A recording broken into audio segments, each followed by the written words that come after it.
Kristi, great to be able to be with you today as well. A lot to discuss and go through. It seems like it's quite a sophisticated group in terms of knowledge about this area, but it is so evolving and growing. So from your perspective and where you sit, I'd love to get your take in terms of what the true definition of responsible investing is today. How should we be thinking about it? Yeah, so, as we've heard from a bunch of panelists so far today, I don't think there is one true definition of ESG. The truth is that this type of investing, much like any other investing that we do, sits on a spectrum. And the way that I think about that spectrum is that it goes all the way from what I would call is really table stakes today, which is ESG integration. So how are you looking at all the ESG risks out there and integrating those into your investment process, all the way to impact funds, which we obviously heard about on the panel. How are you actually creating investment strategies that are looking to achieve a certain type of impact in the world and then measuring your progress against that objective? And so we think about those different almost buckets or verticals.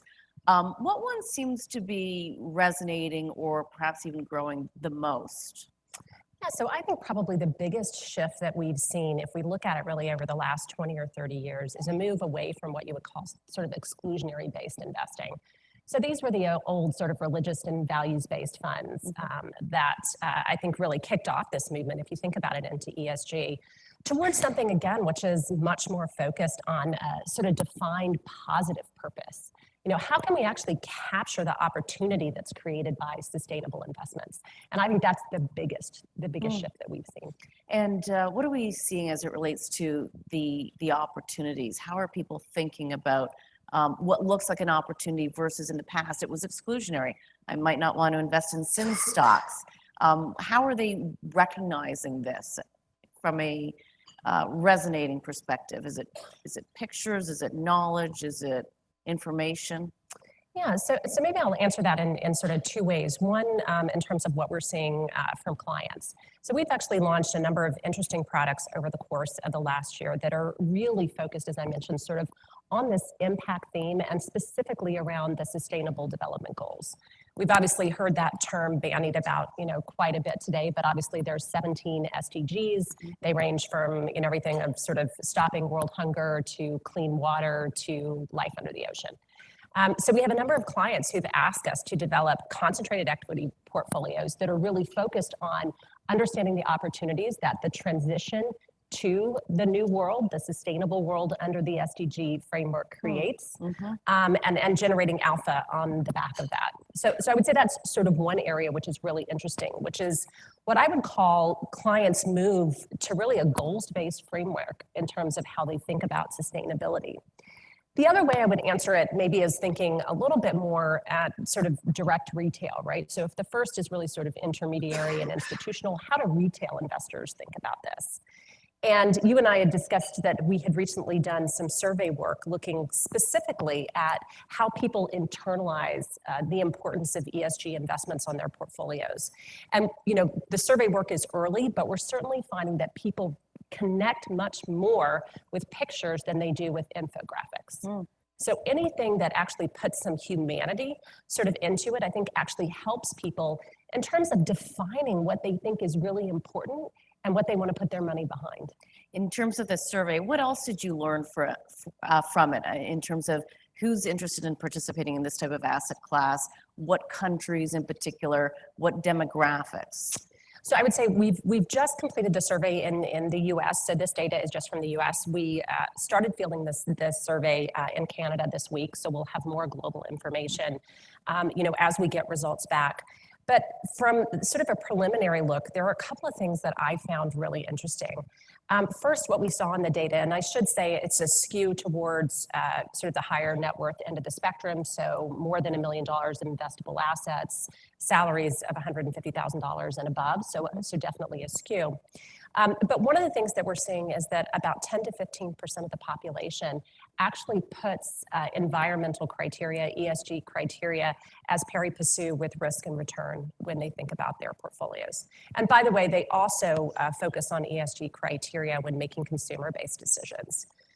So you might say, wow, that seems like a small amount. But then if you dig a little deeper, you find that about 60% of the balance actually wants to have a conversation with their advisor around this in the next 12 to 18 months. And about 2/3 of our sample was actually advised, so they have a professional financial advisor. So what this tells me is that there are very few people who have really figured out how to do this in the context of their portfolio. They need help and they want help. I think for advisors, for me, the advice is, hey, this is not something you're going to have to force feed your clients. Oh, interesting. Right? This is important. It's an opportunity for them, but it's also something that they really want to engage with you on. So it's interesting in the sense that there will be a natural engagement. So that's almost the easier part of the equation. A more difficult aspect might be the opportunities for the products that are out there. And then also how to have that conversation. But let's start perhaps with the products in the sense that there's a supply and a demand. It sounds as though the demand for these products is increasing. It's a growing asset class for sure. But there's still the development of the analysis and what product is actually a real product with those actual goals versus, I know what you've mentioned, greenwashing. Yeah. So, I mean, I think that's exactly it. You know, I think one of the things that we really need to work on as an industry, and it's certainly a place that we're going to put emphasis at BMO, you know, is this notion of how you help people really define their goals and then align investment strategies around that. So I think that connecting mechanism of sort of understanding what strategies are out there and mapping them to specific beliefs and value systems of investors is basically uncharted territory. So what are you seeing in terms of how we're progressing through that uncharted territory? It is still early days, but is there something that you're seeing that makes a lot of sense to you or that is the right roadmap, at least as we know it right now? Well, I mean, I think a couple of things are encouraging. As I mentioned, I think the shift away from pure exclusionary product towards more goals-based product is definitely a step in the right direction. I think the other thing that we're seeing, which is quite interesting, is a migration of this conversation from being purely a public market conversation to a private market conversation as well, which I find just, you know, to be really interesting.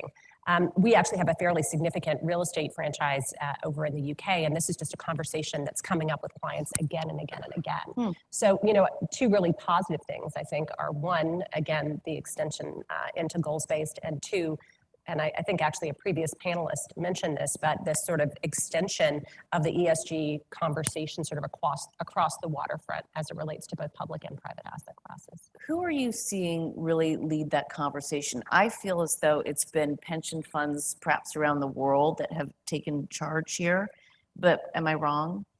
Well, I mean, I think that there are many different actors, and I think that's one of the things that quite frankly makes this conversation so exciting, but also so challenging, right? Getting to the answer in many of these really large questions requires a lot of systems-based thinking and a lot of interaction, you know, amongst various different stakeholders to actually move the ball forward. So I do think certainly pension plans are important. You know, think about Climate Action 100, for example, really doing a lot of great work in terms of proxy and engagement activity on behalf of climate change. And that's obviously a very large group of pensions. Think about PRI, obviously, you know, extensive group of asset managers and asset owners in the world.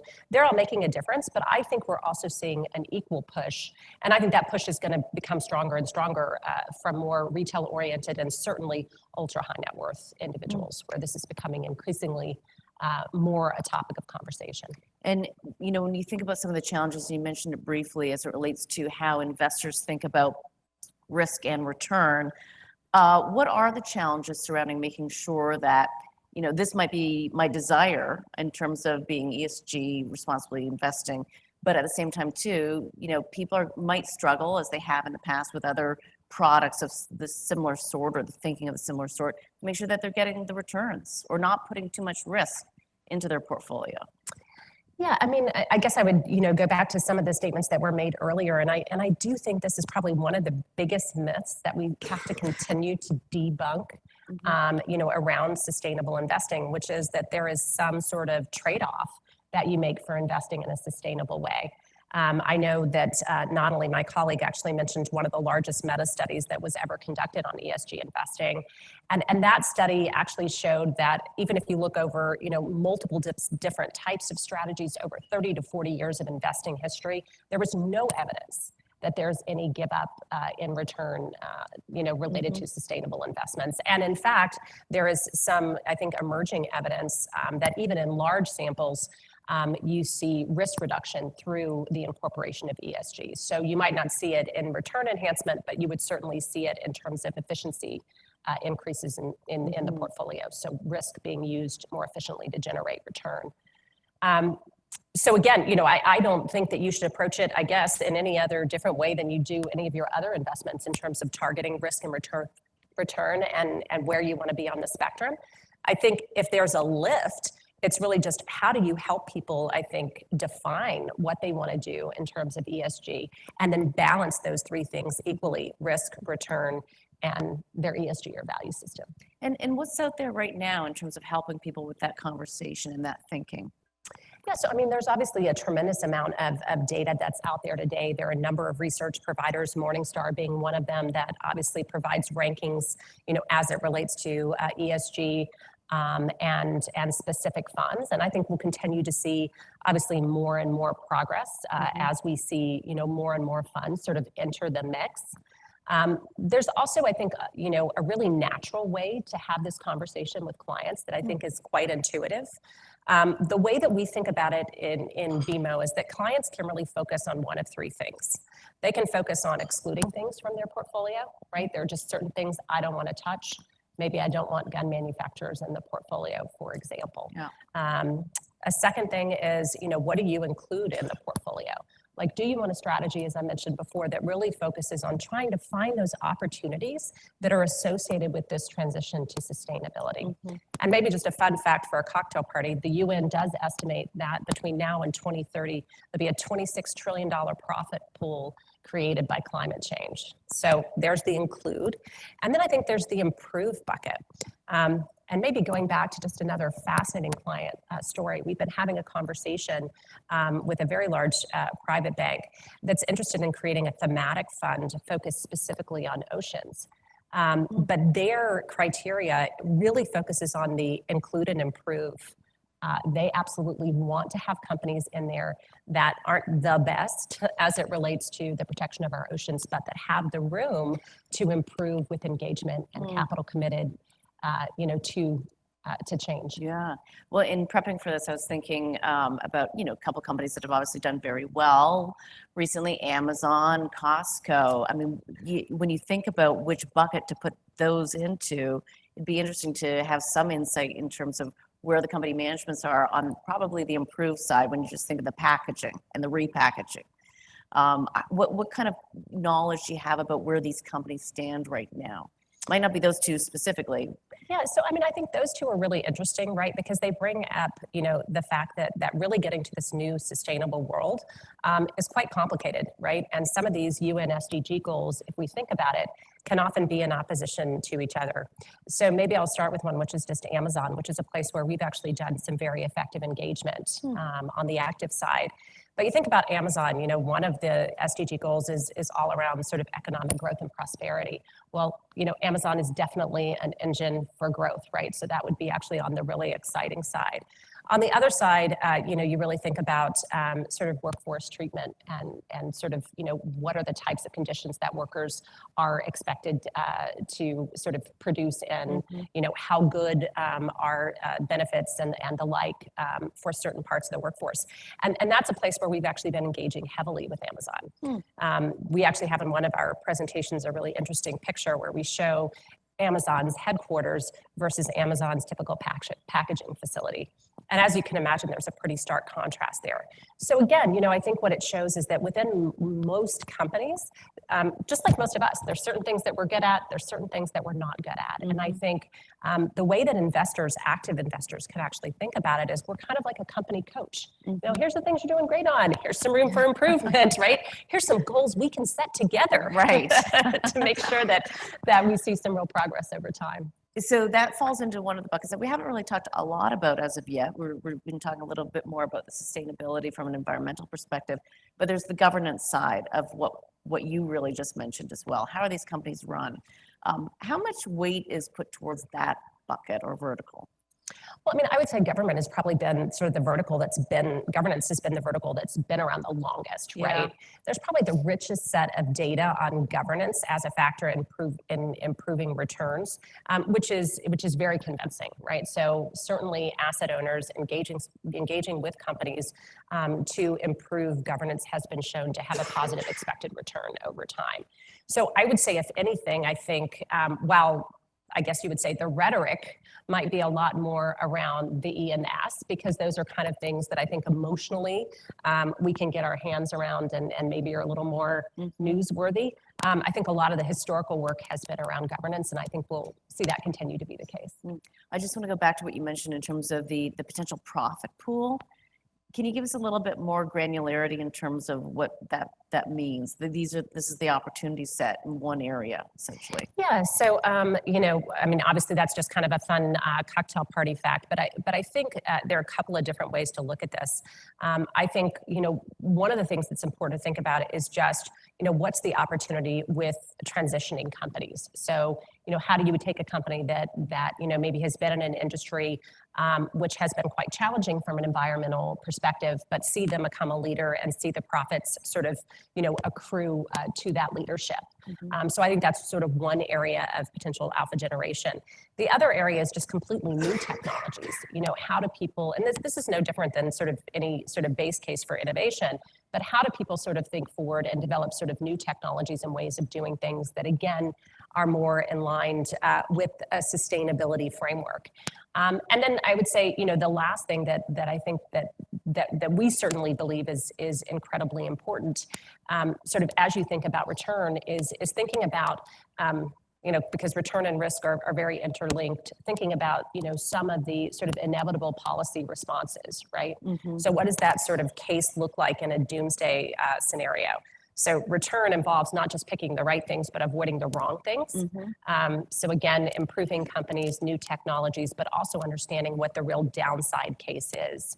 And there is an incredible amount of information around this, by the way, around this whole notion of the inevitable policy response, specifically as it relates to climate change. What are some of those details? Because I don't think we actually talk a lot about that potential downside. We're always kind of looking at where we're at today and let's improve, but from a policy response perspective, what are the downsides that we're kind of hearing about?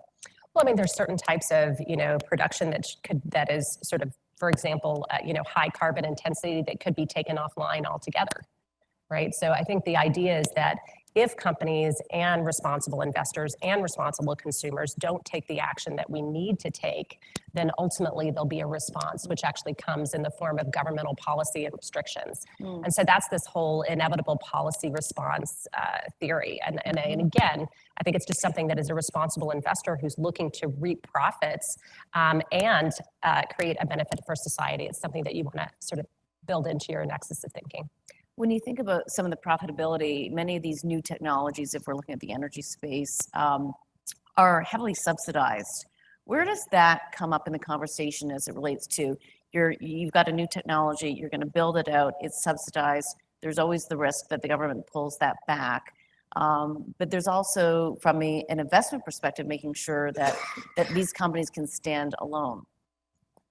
Well, I mean, I would say, you know, I think I can speak to, you know, our investment teams, which is, you know, we do a lot of sort of in-depth due diligence in terms of looking at companies, modeling actually not just cash flows today, but future cash flows. And I think for all of our fundamental products, you know, each company that we invest in, we obviously develop a model, usually a long-dated DCF type model. So we're incorporating all these things into our analysis when we're making fundamental choices in these sectors. And not to be biased, of course, but when you right. But you know, when you look at a growing area in the investment world, I mean, you end up seeing so many players that move into it very, very quickly. It can become overcrowded for perhaps what it is at the moment, and the due diligence process doesn't necessarily always get done the way it needs to get done. I mean, I'll date myself, but I was doing equity research in 1997. When we were creating .com models, and it was all about eyeballs. So there's always that risk in terms of the due diligence and the analysis. What do you see as some of the issues that you think about to make sure that that the people that you're talking to about this have the real data and understanding of what's accurate and what's not? Well, I mean, I think you really center on a really good point, which is sort of where we are in the development of using ESG criteria in the context of making investment decisions.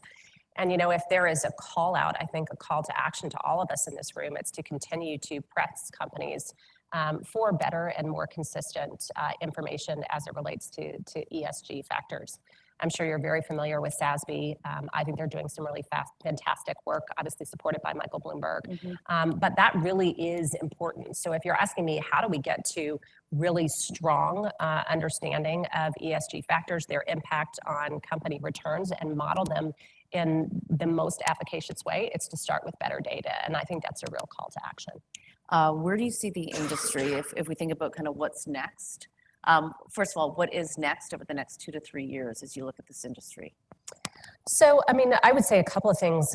Probably most important to me, as an opportunity for the industry, and certainly a place, as I mentioned, we're focusing is, again, this whole notion of how do we help people define what it is they want to see in their portfolio and connect that into a set of investments. So I think we will see better technology. We'll see, better, more interesting ways to actually elicit preferences from clients and ensure that those preferences are actually in the portfolio. The second big space for me is around reporting, right? So we can talk a lot about what we're doing in the portfolio. We can talk a lot about the stocks that we're buying, even the stocks that we're not, or the securities in the fixed income space that we've decided to own in the portfolio. But how do we actually connect that to making a difference in the world? And so I think that is also an area where we're going to see continued development. As I mentioned, we're currently using the SDGs as a framework, not just the 17 overarching goals, but we actually map all the securities in our sustainable portfolios to the 169 sub-goals that sit underneath all of those. And then we track that progress. But I think we will need to see more innovation in order to ensure that the capital that we're flowing into this space is actually having the desired impact in terms of changes in the world. So I think that's second. And then I think maybe the third space, I think, for continued innovation is around this whole notion of, which we sort of started this conversation with. So kind of back to the beginning of our discussion, which is, how do you really understand and define different parts of the ESG spectrum and ensure that you understand where you're sitting, as it relates to that sort of range between exclusion and impact. Where do you see, just to put this into perspective for us, when you look at the various asset classes, private equity, venture capital, fixed income, et cetera, where do you see this asset class today from a dollar perspective, and where do you see it, say, 5-7 years out? Yeah, so I mean, it's always a really hard question because I think the numbers around what is truly sort of sustainable investment are vastly overstated. So, I think, again, if I sort of think back to an earlier panel, they were citing some statistics that, sort of said that there were about $30.9 or $31 trillion worth of sustainable investments, which would put it at around a third of all investments globally that are professionally managed. I think that's probably order of magnitude too high. That same survey would put ESG assets, the percentage of professionally managed assets that are ESG focused in Canada, at over 50%. And I think any of us who are practitioners in the industry know that that's not the right number. And I think the reason for that is about half of those assets are actually in what we call this sort of ESG integration bucket. And I honestly think that integration bucket is where you see the most maybe potential for greenwashing, because it's just the least definitional, right? It basically says in some way I include ESG in my investment process.